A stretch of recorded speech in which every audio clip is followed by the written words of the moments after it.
Cansei de buscar sentido, agora eu só quero viver.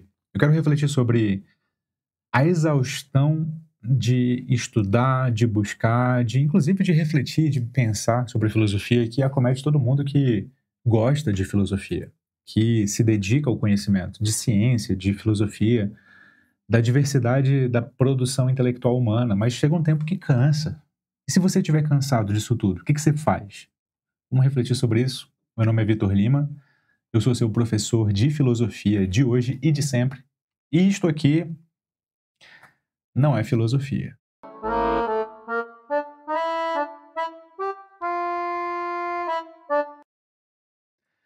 Essa reflexão também me veio a partir de uma conversa lá com os alunos do Núcleo de Formação Filosófica, a minha escola, no grupo de estudos, o Círculo de Reflexão Filosófica, que é quando eu pego poucos alunos, no máximo 10, e estudo com eles um tema específico.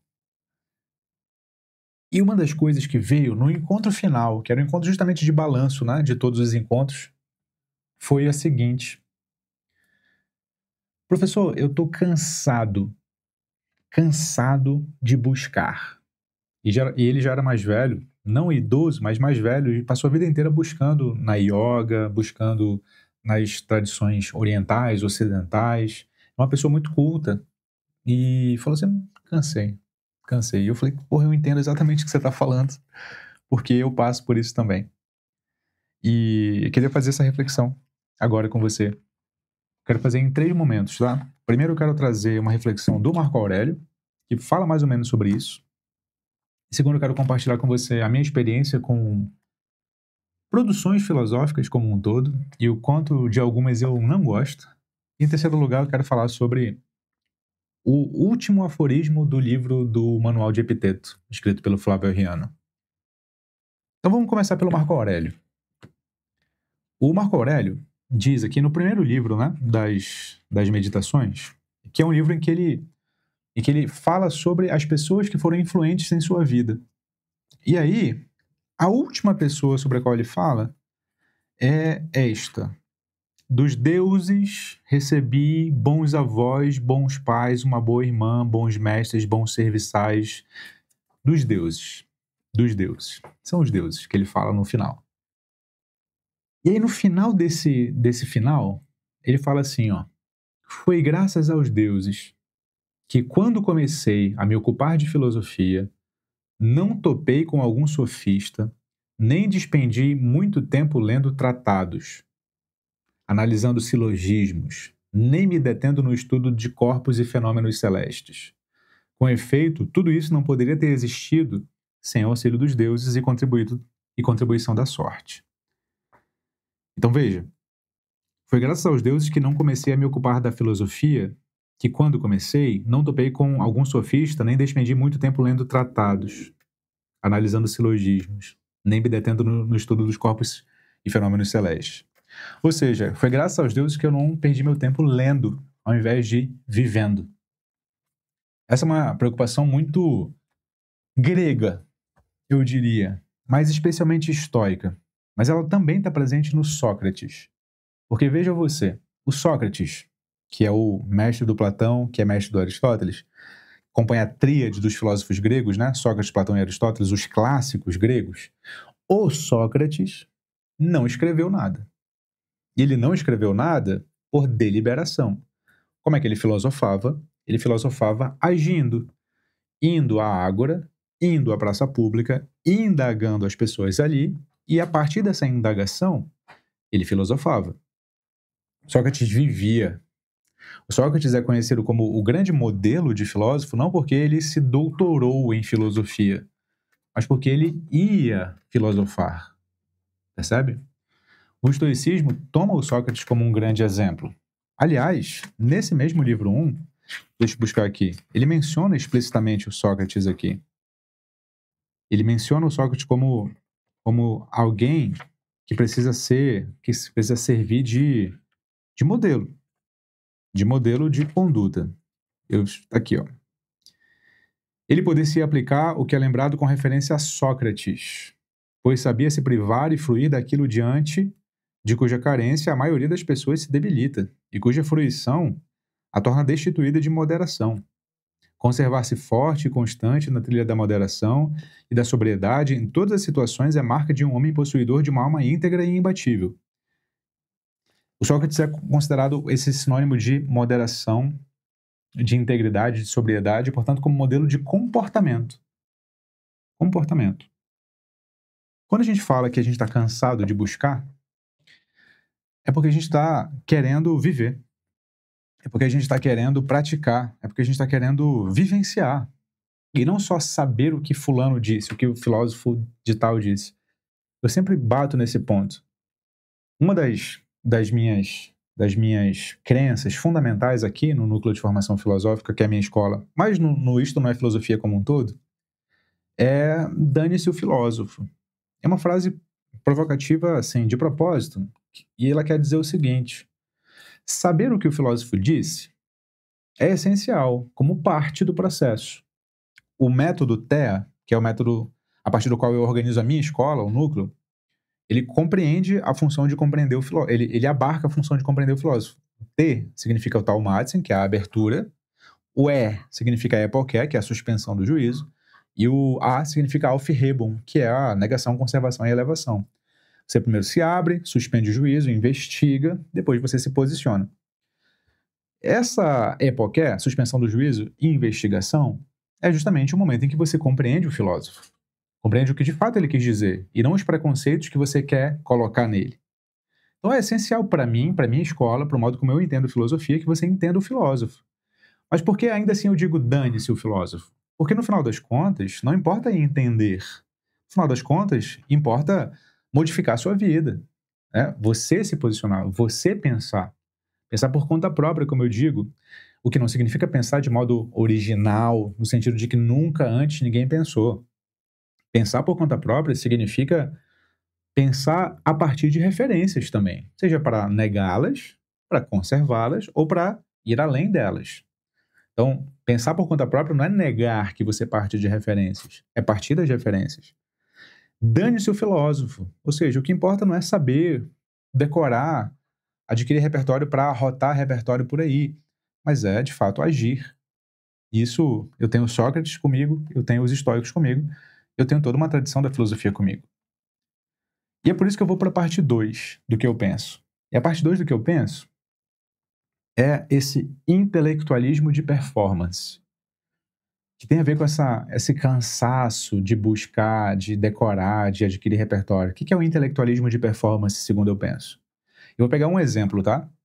Talvez você não goste de mim a partir de agora, porque eu vou falar mal de alguém que você gosta. Mas um grande cineasta, queridinho das pessoas que gostam de filosofia, se chama Woody Allen. Woody Allen. Tem vários filmes de filosofia e de abordagem filosófica. Esse cineasta, Woody Allen, ele fala muito sobre assuntos de comportamento humano, só que em todo e qualquer filme que ele produz, ele faz questão de colocar alguma referência intelectual, filosófica, literária, da cultura em sentido abrangente. Ele bota nos diálogos deliberadamente dos seus personagens referências filosóficas. Por que eu não gosto disso? Apesar de reconhecer a genialidade do Woody Allen na produção de roteiro, na inventividade das histórias, na qualidade da produção cinematográfica, isso é inegável. Mas por que eu não gosto da inserção filosófica? Porque ela parece forçada. Porque ela parece, sabe, só para dizer que sabe. Sabe aquele aluno que levanta a mão na sala de aula, não porque ele tem uma dúvida genuína, mas porque ele quer mostrar para o professor que ele sabe? Sabe esse aluno? Eu já fui esse aluno. Eu, Vitor, já fui esse aluno. Que era um aluno que queria performar intelectualidade. Era um aluno que queria mostrar que sabia. É um aluno que queria só dizer o quanto ele era inteligente. Eu já fui esse aluno. Por isso que eu conheço muito bem esse exemplo. Entende? Só que hoje, toda vez que eu posso, eu aconselho a que você não seja esse aluno. Porque performance de intelectualidade, ela pode até ser assim, uma etapa necessária no seu processo de amadurecimento intelectual, certo? Mas se você ainda faz ela hoje, depois de algum tempo de percurso, alguma coisa está errada. Você não entendeu que o importante não é performar a intelectualidade. O importante é ser de fato um intelectual. E ser um intelectual é muitas vezes ser um estudioso, né, das ideias, nesse sentido que eu estou falando de intelectual, muitas vezes ser simples no seu vocabulário. É muitas vezes lidar com as pessoas de acordo com uma linguagem comum do contexto em que está sendo usado. É elevar o padrão da conversa, não no sentido de trazer uma palavra em latim, em grego, em alemão, francês, seja lá o que for, mas é conversar coisas profundas a partir do que o contexto te permite. Essa é a maior inteligência que tem. A pessoa que consegue encontrar profundidade sem necessariamente ser academicista. Não acadêmica. Não sou contra um acadêmico. Sou contra um academicismo, que é o excesso, né, desse comportamento e linguajar acadêmico. Então, o Woody Allen, para mim, é essa figura, reconhecendo todos os méritos cinematográficos, que força, que performa a intelectualidade. E se parece muito com aquela figura do estudante que só levanta a mão para dizer que sabe, entende? E eu, sendo essa pessoa, no passado, não gosto em nada disso. E eu me canso disso, né? Se a busca por filosofia é isso, é esse comportamento, eu não quero. Eu nem aconselho, porque ela tira para longe, assim, o que a gente deve fazer. E aí eu me encaminho para a terceira parte, que é o epiteto. Lembrando que, como de fato se deve fazer filosofia, sem se esquecer da proposta inicial da filosofia. E aqui tem vários aforismos, né? Ele termina no aforismo 53, mas é no penúltimo que eu quero chamar a atenção. Ele diz assim, no aforismo 52. O primeiro e mais necessário tópico da filosofia é a aplicação dos princípios. Por exemplo, não sustentar falsidades. O segundo é o das demonstrações. Por exemplo, por que é preciso não sustentar falsidades? O terceiro é o que é próprio para confirmar e articular os anteriores. Por exemplo, por que isso é uma demonstração? O que é uma demonstração? O que é uma consequência? O que é uma contradição? O que é o verdadeiro? O que é o falso? Portanto, o terceiro tópico é necessário, em razão do segundo, e o segundo, em razão do primeiro. Mas o primeiro é o mais necessário, e nele é preciso demorar-se. Porém, nós fazemos o contrário.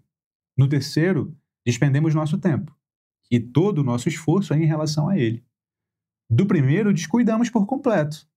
Eis aí porque, por um lado, sustentamos falsidades, e por outro, temos à mão, como se demonstra, que não é apropriado sustentar falsidades. O que ele está dizendo? Existem os 3 tópicos da filosofia, deixa eu lembrar aqui, explicando com as minhas palavras. O tópico 1 é a aplicação dos princípios. Por exemplo, não sustentar falsidade. É isso que importa em filosofia. Aplicar um princípio na vida, viver conforme um princípio. Tópico 2 da filosofia, análise argumentativa. Por que é preciso não sustentar falsidades? Tópico 3 da filosofia é análise conceitual. O que é uma demonstração? O que é uma consequência? O que é uma contradição? O que é verdadeiro? O que é falso? O que importa em filosofia é o tópico 1. É viver conforme os princípios verdadeiros. O tópico 1 se alimenta do tópico 2, que é a análise argumentativa, que é você, de fato, saber argumentar que princípios são esses. E, claro, você sabe argumentar de acordo com o tópico 3, que é quando você esclarece os conceitos. Mas tem gente que acha que é mais importante conceitos e argumentos do que viver conforme princípios. Sabe? E é isso que o Epiteto está chamando a atenção aqui. Lembrem-se, diz o Epiteto, você só analisa argumentos, você só define conceitos, porque o objetivo é viver conforme princípios, é viver uma vida coerente, é viver uma vida, de fato, de acordo com a sabedoria, o máximo que você pode chegar da sabedoria, já que o filósofo não é o sábio propriamente, mas aquele que é amigo do saber, aquele que persegue a sabedoria. E essa lembrança do Epiteto, ela precisa ser propagada, ela precisa ser divulgada, ela precisa ser lembrada o tempo inteiro, porque a gente se esquece rápido dela. Muito rápido dela. Nota? A gente confunde filosofia com aspecto conceitual e argumentativo, e se esquece que o objetivo é viver bem, como diria Sócrates. Como diria Sócrates. Percebe? Então eu entendo o cansaço, a exaustão existencial por estudar. Porra, mas agora eu quero viver. Epiteto estaria de acordo. Sócrates estaria de acordo. Bom, se você quiser a minha ajuda para estudar Marco Aurélio, Epiteto, Sócrates, ou qualquer outro filósofo da história da filosofia ocidental, conheça a minha escola, o Núcleo de Formação Filosófica. O link está aqui na descrição do vídeo ou no primeiro comentário fixado. E não se esquece, você é o que você faz, mas também o que você pensa. E como sempre, fique com Sócrates.